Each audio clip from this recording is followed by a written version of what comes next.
ಇಷ್ಟೆಲ್ಲ ಆಗ್ತಿದ್ರು ತಲೆ ಕೆಡ್ಸ್ಕೊಳ್ದೆ ಹೆಂಗ್ ಕೂತಾವ್ ನೋಡು. ಲ ಅಲ್ಲಿ ನಡೀತಾರದ್ನ ನೆನ್ಸ್ಕೊಂಡ್ರೆ ತಲೆ ಕೆಟ್ಟೋಗ್ತಿದೆ. ಒಂಚೂರು ಯೋಚನೆ ಆಗ್ತಿಲ್ವಾ ನಿನ್ಗೆ? ಯೋಚನೆ ಕಣ್ಮುಚ್ಚಿ. ಏನು ಹೇಳ್ತಿದ್ದೆ ನೀವನು? ಕಣ್ಮುಚ್ಚಿ.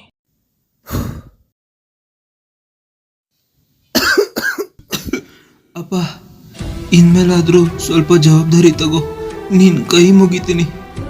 ಮನೇಲಿ ರೇಷನ್ ಖಾಲಿ ಆಗಿದೆ, ಸ್ವಲ್ಪ ಅಡ್ಜಸ್ಟ್ ಮಾಡಿ ತಂದ್ಕೊಡಪ್ಪ. ಸಾಲ ತಗೊಂಡು ಎಷ್ಟು ದಿನ ಆಯ್ತು? ಕಟ್ಬೇಕು ಅನ್ನೋ ಜ್ಞಾನಮನ್ನ ಬೇಡವಾ?